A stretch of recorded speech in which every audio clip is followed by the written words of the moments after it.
Bismillahirrahmanirrahim. Assalamualaikum warahmatullahi wabarakatuh. Innal hamdalillah nahmaduhu wa nasta'inuhu wa nastaghfiruh wa natubu ilayhi wa na'udzu billahi min shururi anfusina wa sayyiati a'malina. May yahdihillahu fala mudilla lahu wa may yudlil fala hadiya lahu. وأشهد أن لا إله إلا الله وحده لا شريك له وأشهد أن محمدا عبده ورسوله لا نبي ولا رسول بعده اللهم إنا نسألك علما نافعا ونعوذ بك من علم لا ينفع ربنا زدنا علما warzuqna fahmah amin ya rabbal alamin. Alhamdulillah, para hadirin sekalian dan hadirat, ikhwan dan akhwat, kaum muslimin dan muslimat rahimani wa rahimakumullah. Kita bersyukur kepada Allah Subhanahu wa taala atas segala limpahan nikmat yang Allah berikan kepada kita yang begitu banyak. Nikmat yang begitu besar. Dan di antara nikmat Allah Subhanahu wa taala yang sangat besar adalah Allah Subhanahu wa taala memberikan kita kemudahan untuk bisa bertemu kembali di dalam majelis ilmu yang merupakan taman surga dunia, sebagaimana Nabi SAW mengatakannya kepada para sahabatnya. Dan namanya taman surga, maka sudah pasti balasannya surga. Maka kita selalu meluruskan niat, jaga keikhlasan agar kita mendapatkan apa yang Allah Subhanahu wa taala telah janjikan kepada kita. Nabi SAW bersabda, "Wa man salaka tariqan yaltamisu fihi ilma, sahalallahu lahu bihi tariqan ilal jannah." Barang siapa yang meniti jalan untuk menuntut ilmu, maka Allah Subhanahu wa taala akan mudahkan jalannya menuju surga. Dan kita katakan tidak ada kesuksesan yang paling besar kecuali seseorang bisa dijauhkan nanti di akhirat dari api neraka dan dimasukkan ke dalam surga. Allah Subhanahu wa taala berfirman dalam surat Ali Imran ayat 185, "Faman zuhziha 'anil nari wa udkhilal jannata faqad faz." Barang siapa yang dijauhkan dari api neraka dan dimasukkan ke dalam surga, maka dialah orang yang beruntung, kata Allah Subhanahu wa taala. Maka kita semua berusaha untuk bisa masuk ke dalam surga, dan di antara usaha yang kita upayakan adalah dengan senantiasa istiqamah melazimi jalan-jalan menuju surga. Di antaranya adalah istiqamah di dalam menuntut ilmu agama. Kemudian salawat beriring salam semoga senantiasa tercurahkan kepada suri tauladan kita, kepada Nabi kita Muhammad sallallahu alaihi wasallam. Jemaah yang dimuliakan Allah Subhanahu wa taala, kaum muslimin dan muslimah, kita lanjutkan pembahasan kita berkaitan dengan sebuah kitab yang dihimpun oleh Al-Imam An-Nawawi, berisikan hadis-hadis yang memiliki predikat jawami'ul kalim, hadis yang singkat tetapi akan manfaatnya begitu kaya, hadis yang ringkas tetapi fawaidnya begitu banyak, dan itu merupakan di antara mukjizat Nabi SAW. Kita telah menyebutkan pada pertemuan yang sebelumnya berkaitan dengan hadis yang ketujuh, yang mana berkaitan dengan bahwasanya agama Islam ini agama nasihat, dan nasihat kita katakan pada pertemuan sebelumnya artinya adalah melakukan yang terbaik kepada objek yang dinasihati. Kita sampaikan pada hadis yang kemarin yang ketujuh pada pertemuan sebelumnya, Nabi SAW mengatakan bahwasanya agama adalah nasihat. Nasihat untuk siapa, kata para sahabat? Nabi SAW mengatakan nasihat untuk Allah. Artinya apa? Seseorang berbuat yang terbaik untuk Allah, memberikan yang terbaik, mentauhidkan Allah, menjauhi kesyirikan, senantiasa beribadah, bertakwa kepada Allah, senantiasa bertaubat, beristighfar kepada Allah Subhanahu wa taala dan membawa itu semua ke dalam keistiqomahan hingga dia bertemu dengan yang namanya kematian. Dia memberikan yang terbaik, dia menjadi hamba yang terbaik, itu berarti orang yang nasihat kepada Allah Subhanahu wa taala.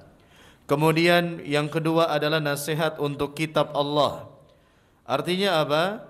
Seseorang berusaha mendekatkan dirinya kepada Al-Quran.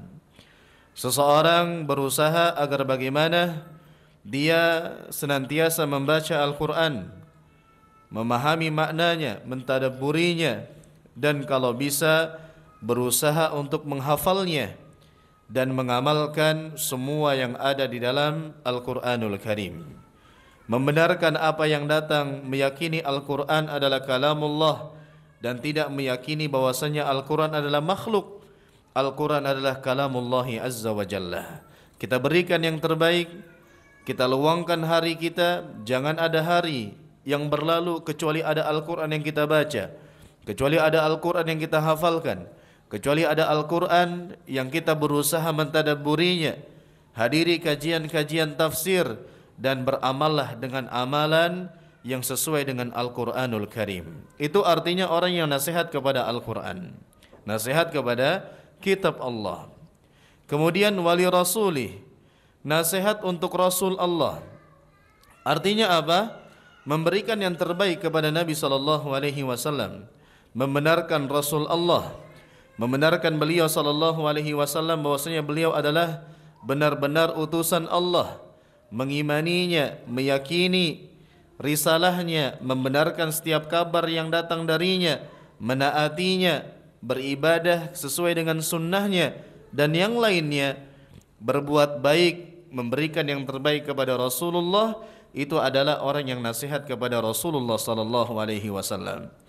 Kemudian yang berikutnya, nasihat kepada pemimpin kaum muslimin.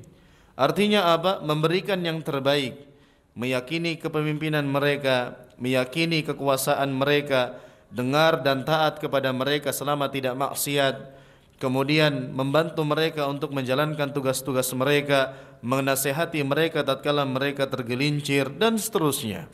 Menginginkan yang terbaik bagi pemimpin kita, menjalankan arahan-arahan yang diberikan, dan seterusnya. Itu berarti seorang yang nasihat kepada pemimpin kaum muslimin. Kemudian yang terakhir, nasihat kepada kaum muslimin secara umum. Artinya memberikan yang terbaik kepada sesama kita.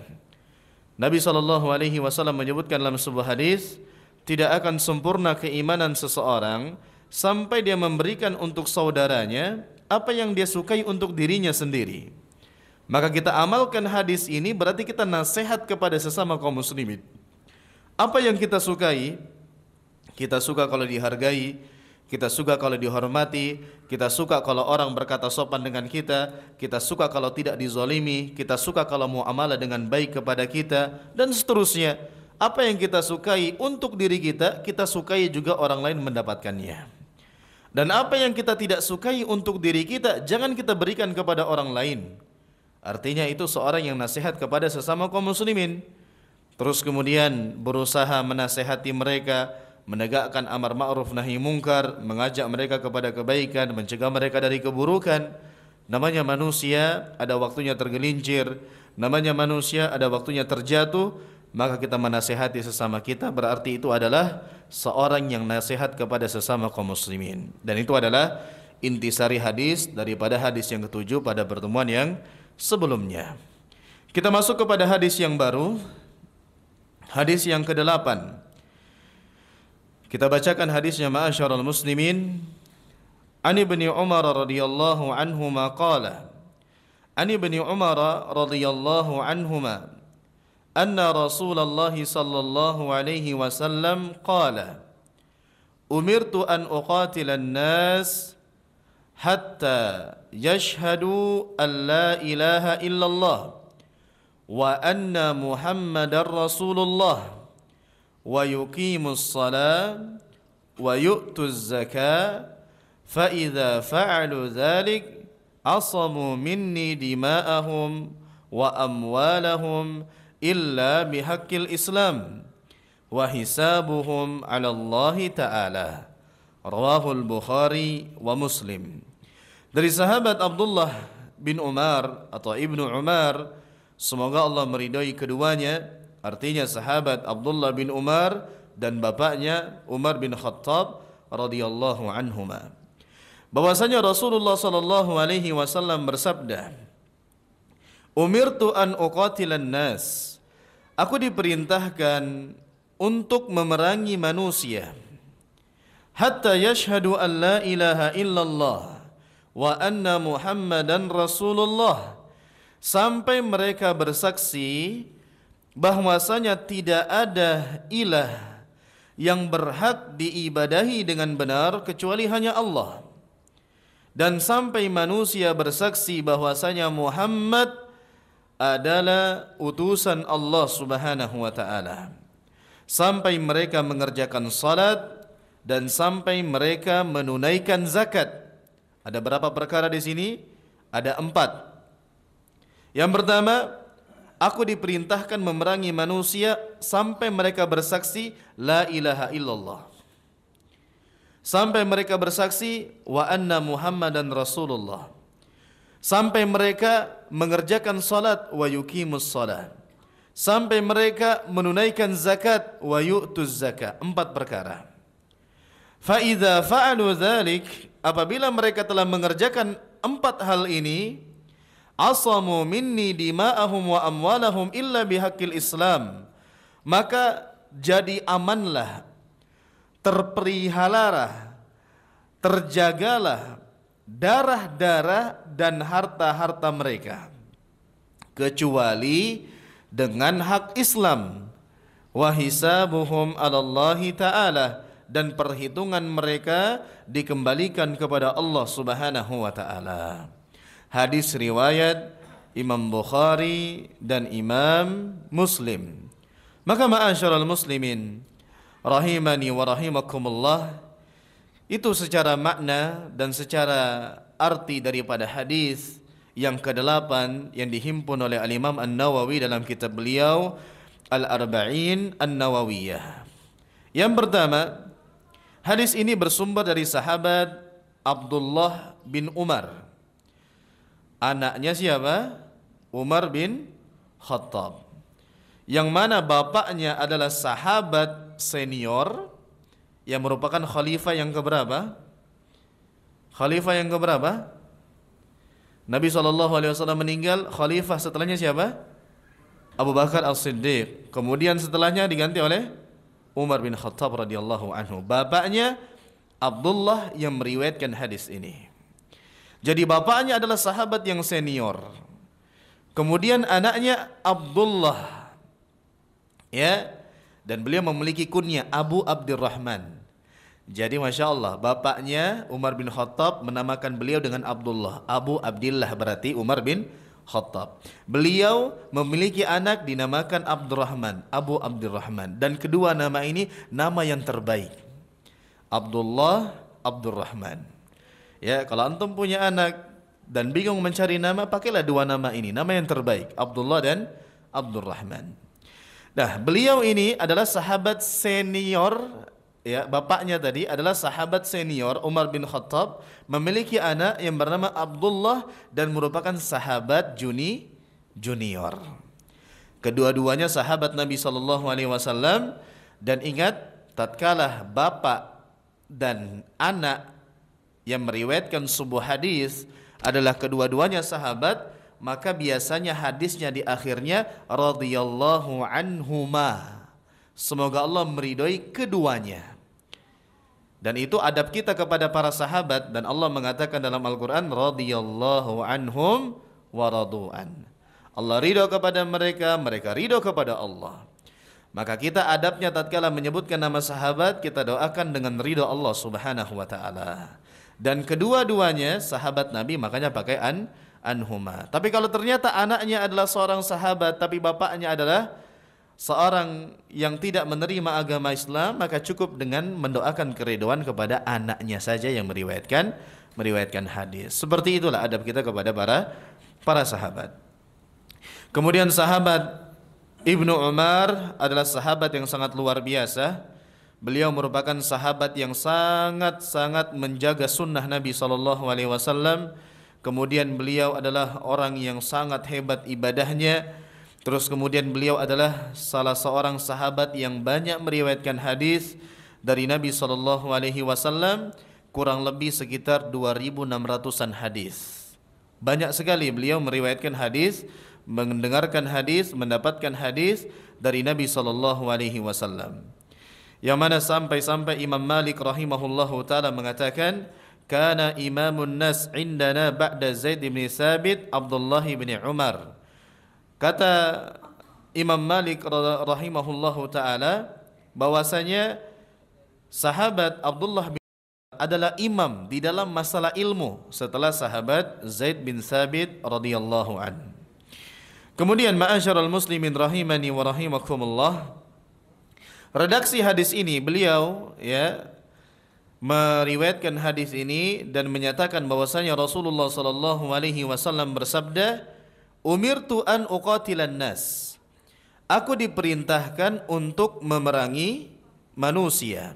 Ingat, memerangi, bukan membunuh. Nanti kita jelaskan di akhir, hadis ini sering dijadikan senjata bagi musuh-musuh Islam, mengatakan Islam agama radikal, Islam agama bengis, Islam agama paksaan. Itu lihat hadisnya, aku diperintahkan untuk membunuh manusia. Bukan membunuh, memerangi. Dan kalimat memerangi berbeda dengan kalimat membunuh. Memerangi lebih umum daripada kalimat membunuh. Ya, Nabi SAW mengatakan, aku diperintahkan untuk memerangi manusia. Tatkala Nabi SAW mengatakan aku diperintahkan, berarti yang merintahkan siapa di sini? Allah. Berarti ini memberikan faedah, Nabi SAW sama seperti kita, diperintah. Siapa yang memerintahkan? Allah Subhanahu wa taala. Ya, Nabi SAW memerangi manusia di sini dengan tujuan agar kalimat Allah, la ilaha illallah lah yang dijunjung tinggi. Agar kalimat tauhid lah yang dijunjung tinggi. Agar manusia menerima dakwah Islam. Agar manusia masuk ke dalam agama Islam. Ya, diperangi sampai mereka mengatakan la ilaha illallah wa anna Muhammadar Rasulullah. Ya.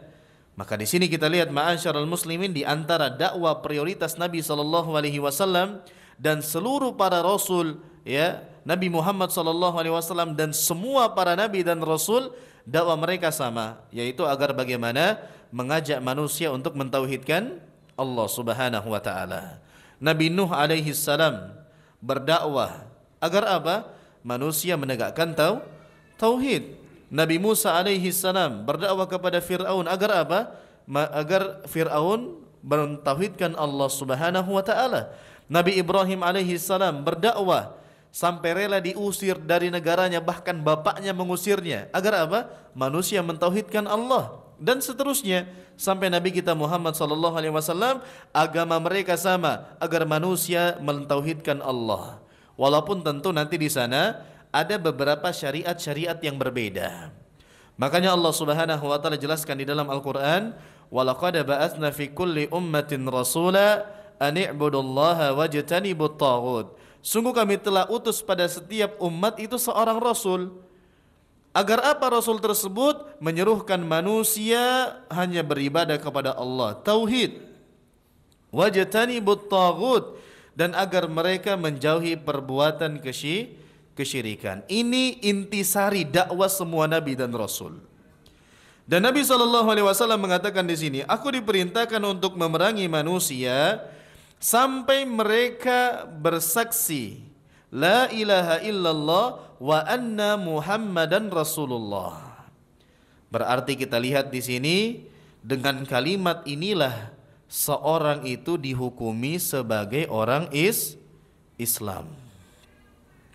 Dengan kalimat syahadat inilah la ilaha illallah wa anna Muhammadar Rasulullah, seseorang dihukumi menjadi agama Islam.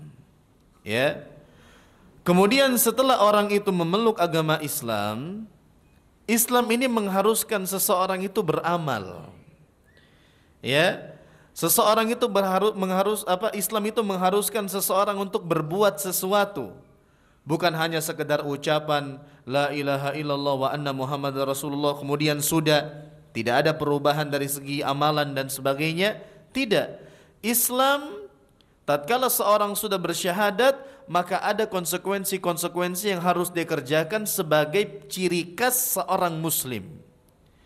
Ya, yaitu yang pertama di sini Nabi SAW menyebutkan setelah syahadat, dan ini juga cocok dengan rukun Islam kita, wa yuqimus shalah. Apa itu? Agar manusia mendirikan salat. Salat apa yang dimaksudkan di sini? Salat secara asal sifatnya umum. Tetapi yang dimaksudkan di sini adalah salat fardu yang sehari sebanyak berapa kali? 5 kali. Adapun kalau salat sunnah tidak termasuk di hadis ini, karena orang yang meninggalkan salat sunnah tidak diperangi. Tapi orang yang meninggalkan salat wajib, maka dia termasuk di dalam hadis ini. Nabi SAW memerangi orang-orang yang tidak mengerjakan salat. Dan yang dimaksud adalah salat wajib. Adapun salat sunnah maka tidak boleh diperangi, tidak termasuk di dalam hadis ini. Kemudian wa yu'tuz zakah, dan sampai mereka menunaikan zakat. Ya, zakat tentunya adalah harta tertentu yang diambil kepada orang-orang tertentu dengan takaran tertentu, diberikan kepada orang-orang tertentu. Ada ketentuannya di dalam pembahasan fikih. Tapi orang yang sudah terpenuhi syarat untuk mengeluarkan zakat, maka dia wajib mengeluarkan zakat. Ya, dan orang yang tidak mau mengeluarkan zakat diperangi. Dan ini pernah terjadi tatkala sahabat Abu Bakar As-Siddiq di zaman kekhalifahan beliau, setelah wafatnya Nabi SAW, ada orang yang tidak mau membayar zakat dan diperangi oleh sahabat Abu Bakar. Artinya apa? Keempat perkara ini Nabi SAW diperintahkan untuk mengajak manusia, mendakwakan manusia kepadanya, dan yang tidak menerimanya diperangi oleh Nabi SAW. Ya, kesaksian la ilaha illallah, kesaksian wa anna Muhammadan Rasulullah, ini keharusan. Kalau misalnya ada orang yang mengatakan la ilaha illallah, tapi dia tidak mau menerima Rasulullah sebagai seorang Rasul yang benar, artinya dia menolak syahadat kepada Nabi, maka dikatakan tetap wajib diperangi. Kenapa? Karena kedua-dua ini adalah sebenarnya satu kesatuan. Kemudian yang ketiga, mengerjakan salat. Maka salat ini sangat penting jemaah. Kita bahas kemarin di hadis yang ketiga di pertemuan di tempat ini juga, bahwasanya cukuplah seorang yang meninggalkan salat karena malas, itu diperselisihkan bagaimana status keislamannya. Cukuplah meninggalkan salat itu perkara yang sangat besar. Orang yang meninggalkannya dengan sengaja, entah itu karena malas, selama dia tidak mengingkari kewajibannya, Islamnya diperselisihkan kualitasnya. Dan ini perkara yang sangat besar. Kalau dia mengingkari kewajibannya jelas kafir. Tapi kalau dia malas, karena malas tapi dia tahu salat itu wajib, para ulama berselisih, ini orang ini masih Islam atau bukan ini. Itu perkara yang sangat besar. Dan di hadis ini kita tahu orang yang tidak mengerjakan salat diperangi oleh Nabi SAW. Kemudian yang berikutnya, yang keempat, menunaikan zakat. Jadi kita kalau punya harta, ingat di sana ada hak yang harus kita tunaikan. Perhatikan khusus bagi orang-orang yang memiliki harta yang banyak, pelajari fikih zakat, ya. Pelajari semua ketentuan-ketentuan zakat, dan insya Allah kalau antum mengeluarkannya ikhlas karena Allah Subhanahu wa taala, lillahi taala, maka sebenarnya tidak seberapa dari harta yang antum miliki. Dan tujuan daripada zakat itu sendiri adalah untuk membersihkan harta antum. Kembali kepada antum lagi kebaikannya. Maka lakukan perkara-perkara ini, dan ini sesuai dengan apa yang ada di dalam rukun Islam. Kemudian fa idza fa'alu dzalik, apabila mereka sudah mengerjakan ini, kata Nabi SAW, mereka sudah bersyahadat la ilaha illallah wa anna muhammadar rasulullah, mereka sudah mengerjakan salat, mereka sudah menunaikan zakat, asamu minni dima'ahum wa amwalahum, maka terjadi kepada harta dan darah-darah mereka perubahan status. Yang tadinya harta dan darah-darah mereka halal, tatkala mereka sudah masuk Islam, mengerjakan salat, menunaikan zakat, status kehormatan, darah dan harta mereka menjadi haram. Artinya apa? Tidak boleh dilanggar. Harta mereka tidak boleh diambil, kehormatan mereka tidak boleh dicoreng, darah mereka tidak boleh ditumpahkan. Kenapa? Karena mereka sudah berstatus seorang muslim. Muslim yang ideal ya tentu dia syahadat, menjalankan kalimat tauhid, menjalankan persaksiannya kepada Nabi Muhammad SAW, mengerjakan salat, menunaikan zakat, dia muslim. Maka amanlah darah dan harta-harta mereka. Jadi ini menjadi bukti kepada kita bahwasanya status seorang itu sebagai seorang muslim itu mulia. Status keislaman seseorang itu mulia. Kenapa? Tidak boleh dilanggar. Darahnya tidak boleh ditumpahkan, hartanya tidak boleh diambil. Itu status yang istimewa bagi seorang muslim. Bahkan Nabi SAW bersabda, la zawalud dunya ahwanu indallahi min qatli rajulin muslim. Hancurnya dunia ini dan seisinya itu lebih ringan di sisi Allah daripada tumpahnya darah seorang muslim. Artinya apa? Besar kedudukannya seorang muslim di sisi Allah Subhanahu wa taala. Tidak boleh kita tumpahkan darahnya, tidak boleh kita ambil hartanya, ya, karena mereka adalah terjaga hak-hak mereka di dalam Islam. Terus kemudian illa bihaqqil Islam. Di akhir ini Nabi SAW mengatakan, apabila mereka sudah bersyahadat, apabila mereka sudah mengerjakan salat, menunaikan zakat, aman darah dan harta mereka, terjaga. Illa bihaqqil Islam, kecuali dengan hak Islam. Maksudnya apa di sini? Tatkala seseorang sudah berstatuskan seorang muslim, maka hukum asal darah dan kehormatannya tidak boleh dilanggar. Tapi di sana ada hak-hak di dalam Islam yang mana apabila seseorang melakukannya, melanggarnya, melakukan sesuatu yang menjadi ketentuan di dalam agama Islam yang tidak boleh dilakukan, maka yang tadinya hukumnya darah dan kehormatannya itu haram untuk dilanggar menjadi halal. Apa contohnya?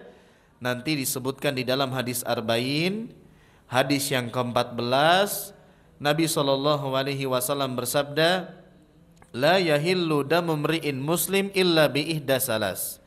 Tidak halal darah seorang muslim kecuali disebabkan salah satu dari yang tiga.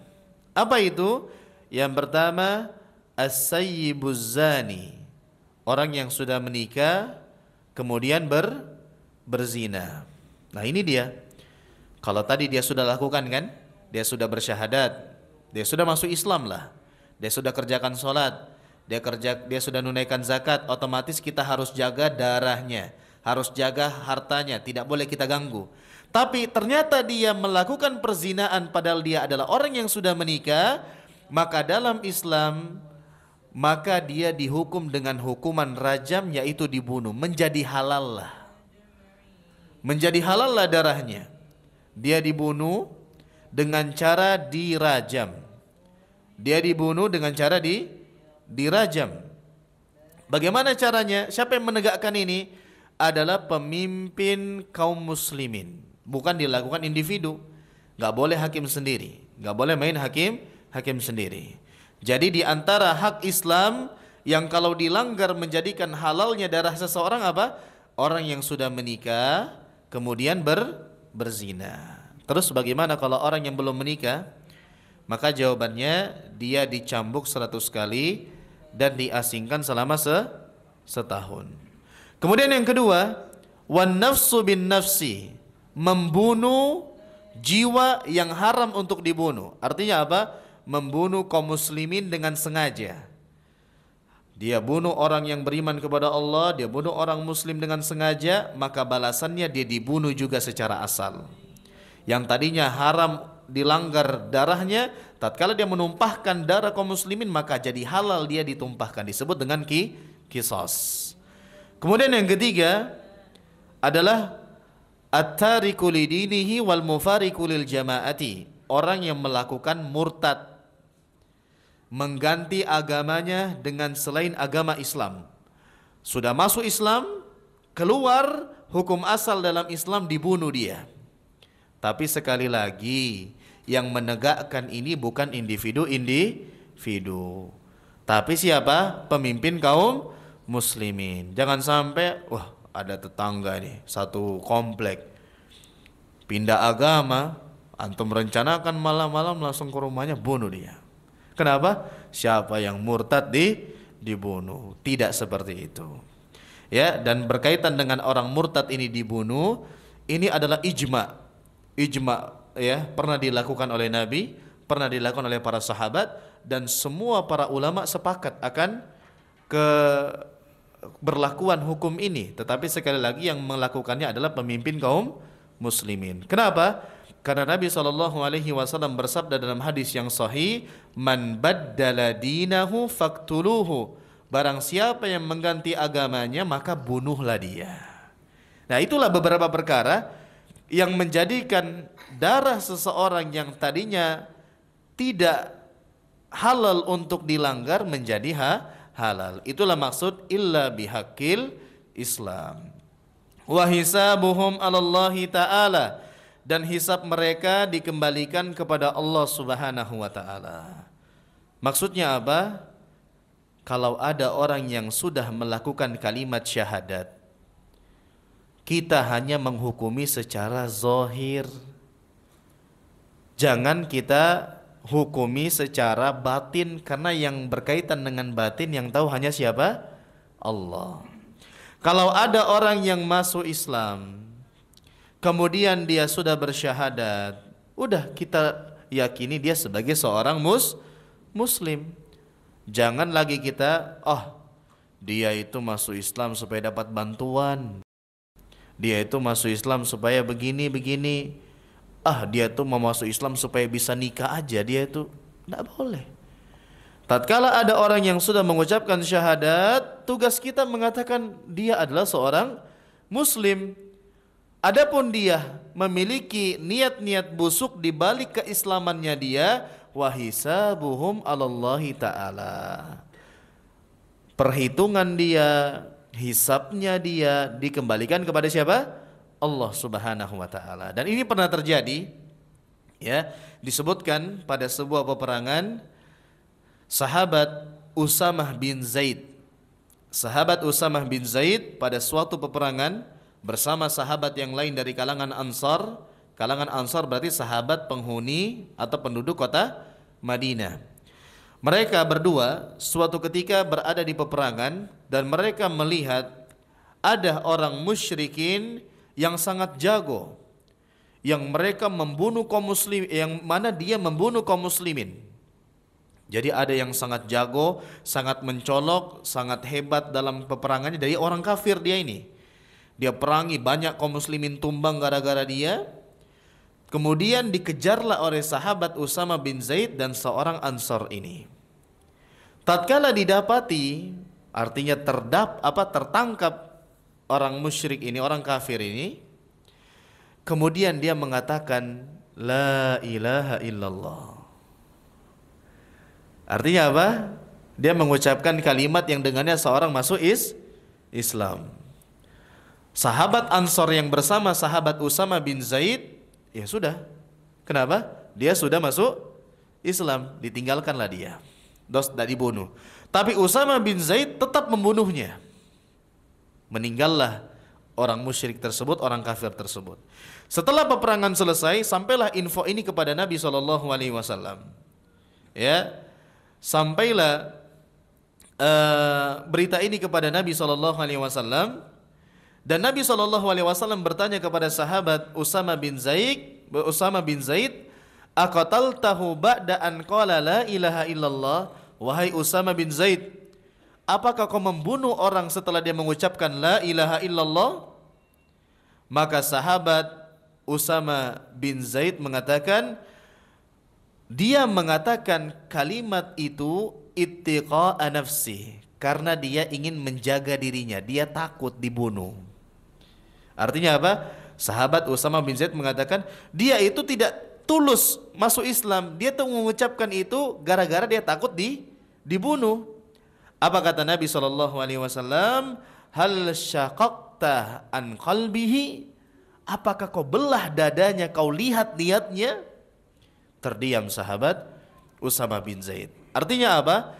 Di sini Nabi mengajarkan kepada kita, tatkala ada orang masuk Islam, entah bagaimana apapun motifnya, selama dia sudah mengucapkan syahadat, kita katakan dia seorang Muslim. Perhitungannya bagaimana kalau dia memiliki niat buruk? Wa hisabuhum 'alallahi ta'ala. Dikembalikan kepada Allah Subhanahu wa ta'ala. Kita hanya diperintahkan untuk melihat zahir yang nampak, adapun yang tidak nampak itu dikembalikan kepada Allah Subhanahu wa ta'ala perhitungannya.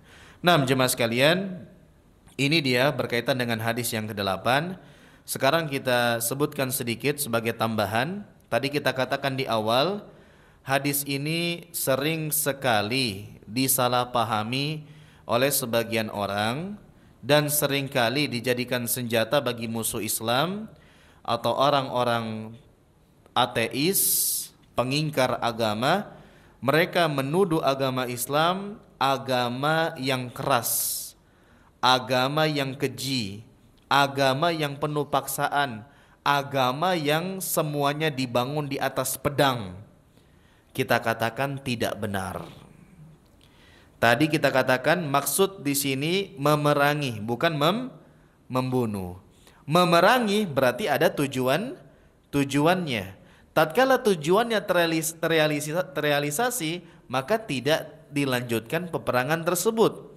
Dan maksud peperangan di sini bukan peperangan kepada semua orang, tapi peperangan kepada orang-orang yang memusuhi Islam, kepada orang-orang yang memerangi Islam, kepada orang kafir Quraisy yang memusuhi Nabi dan Islam di zaman Nabi SAW.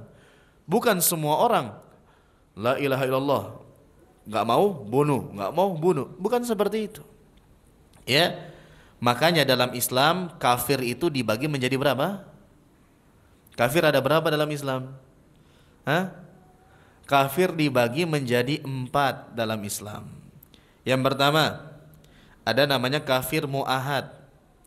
Apa kafir mu'ahad itu? Kafir, orang kafir yang membuat perjanjian dengan siapa? Kaum muslimin. Maka tatkala seorang sudah membuat perjanjian dengan kaum muslimin, maka tidak boleh dilanggar. Makanya Nabi SAW sendiri membuat perjanjian dengan orang kafir Quraisy dengan dikenal dengan perjanjian apa? Hudaybiyah. Gak boleh membunuh orang-orang kafir yang sudah membuat kesepakatan dengan kaum muslimin. Terus kemudian ada namanya kafir musta'man. Siapa itu musta'man? Orang kafir yang meminta jaminan keamanan. Misalnya terjadi peperangan antara kaum muslimin dan musyrikin, orang kafir dengan orang Islam, terjadi peperangan, orang kafir ngirim delegasinya untuk menyampaikan sesuatu kepada kaum muslimin. Tatkala itu masuk, maka dia meminta jaminan keamanan, maka tidak boleh dibunuh. Itu namanya kafir musta'man yang meminta jaminan keamanan. Kemudian ada namanya kafir zimmi atau ahlul zimmah. Apa itu kafir zimmi? Yaitu orang-orang kafir yang menetapkan kekafirannya di negara kaum muslimin dengan cara dia membayar jizyah. Apa itu jizyah? Upeti sebagai sesuatu akan keberadaannya di negara muslim, maka itu tidak boleh dibunuh juga. Kemudian yang terakhir ada namanya kafir harbi. Apa itu kafir harbi? Orang kafir yang memerangi kaum muslimin, yang ada di peperangan atau yang ada di negara yang negara tersebut berperang dengan kaum muslimin. Yang di antara empat ini yang terakhir aja yang boleh dibunuh, yaitu orang-orang kafir yang memerangi kaum muslimin. Yang tidak memerangi kaum muslimin gak boleh kita bunuh. Di Indonesia ini tiba-tiba antum bunuh orang kafir, gak boleh, berdosa itu. Apa hadisnya? Nabi SAW bersabda, ya, disebutkan oleh sahabat Abdullah bin Umar, ya, yang meriwayatkan hadis ini lagi dari Abdullah bin Amr. Rasulullah SAW bersabda, "Man qatala nafsan mu'ahadan lam yari raihatal jannah wa inna rihaha la yujadu min masirati arba'ina aman." Barang siapa yang membunuh kafir mu'ahad. Apa tadi mu'ahad itu? Yang memiliki perjanjian kepada kaum muslimin. Siapa yang membunuh orang kafir yang telah memiliki perjanjian kepada kaum muslimin, maka dia tidak akan mencium aroma surga. Ancamannya luar biasa. Jangankan masuk, ciumnya saja tidak. Dan Nabi katakan, wa inna rihaha la yujadu min masirati arba'ina aman. Sedangkan aroma surga itu dapat dihirup sejauh 40 tahun perjalanan. Antum berjalan selama 40 tahun gak berhenti, itu tercium sejauh itu aroma harumnya surga. Nah, orang yang membunuh orang kafir yang tidak dibenarkan untuk dibunuh tidak bisa mencium. Artinya apa? Dia sangat dijauhkan dari surga Allah Subhanahu wa ta'ala. Nah, jadi tidak benar ya kalau dia mengatakan Islam agama radikal, siapa kafir dibunuh. Tidak. Buktinya apa? Tidak semua orang kafir itu diperangi dan dihalalkan untuk dibunuh. Terus kemudian alasan berikutnya, Allah Subhanahu wa taala berfirman dalam Al-Qur'an dalam surat Al-Baqarah ayat 256, Allah Subhanahu wa taala mengatakan, la ikraha fid din. Tidak ada paksaan di dalam agama Islam. Ya. Terus kemudian apalagi dalil yang menolak tuduhan keji ini bahwasanya Islam agama yang bengis. Allah Subhanahu wa taala tidak melarang kita berbuat baik kepada orang kafir yang adil dan baik kepada kita. Allah Subhanahu wa taala berfirman dalam surat Al-Mumtahanah ayat 8. Allah Subhanahu wa taala mengatakan, la yanhaakumullahu 'anil ladzina lam yuqatilukum fid din wa lam yukhrijukum min diyarikum an tabarruhum wa tuqsitu ilaihim innallaha yuhibbul muqsitin. Allah tidak melarang kamu berbuat baik, berlaku adil kepada orang-orang yang tidak memerangimu, ya, kepada orang-orang yang tidak mengganggu urusan agamamu, yang tidak mengusirmu dari negerimu. Sesungguhnya Allah mencintai orang-orang yang berlaku adil. Kemudian juga, ya, Allah Subhanahu wa taala mengatakan di dalam Al-Qur'an, kita bisa lihat bahwasanya ayat-ayat yang datang berkaitan dengan memerangi orang kafir adalah khusus berkaitan dengan orang kafir yang memerangi kaum muslimin. Sudah kita sampaikan tadi, di antara dalilnya dalam surat At-Taubah ayat 36, wa qatilul musyrikina kaffah kama yuqatilunakum kaffah. Bunuhlah orang-orang musyrik seluruhnya, sepenuhnya, sebagaimana mereka memerangi kalian. Perangilah kaum musyrikin sebagaimana mereka memerangi kalian. Dan itulah di dalam Islam, rata-rata semua peperangan yang terjadi itu gara-gara balas dendam. Kenapa? Mereka lebih dulu berbuat jahat kepada kaum muslimin. Artinya apa? Yang dikabarkan Islam agama radikal, Islam agama yang bengis, Islam agama paksaan, itu semua tidak benar adanya. Islam adalah agama yang rahmat, ya, bahkan Nabi SAW diutus sebagai rahmat untuk alam semesta, rahmatan lil alamin. Dan agama Islam ini tersebar gara-gara apa? Gara-gara kelembutan, gara-gara akhlak, yang mana Nabi SAW di antara mukjizatnya adalah akhlaknya, ya, maka dari sini terbantahlah semua tuduhan-tuduhan yang mengatakan bahwasanya Islam agama yang keras, agama yang bengis, yang memaksakan semuanya orang agar masuk Islam, yang tidak maka dibunuh. Itu semua tuduhan-tuduhan yang keji. Nah, demikian jemaah sekalian yang bisa kita sampaikan pada kesempatan kali ini. Kurang lebihnya mohon maaf. Ada benarnya dari Allah Subhanahu wa taala, ada kesalahan dari saya sendiri dan dari syaitan. Saya mohon maaf kepada antum sekalian. Waktunya sudah lewat 5 menit. Kita akhiri. Semoga menjadi ilmu yang bermanfaat. Subhanakallahumma bihamdik, asyhadu an la ilaha illa anta, astaghfiruka wa atubu ilaik. Wa akhiru da'wana anil hamdulillahi rabbil alamin. Assalamualaikum warahmatullahi wabarakatuh.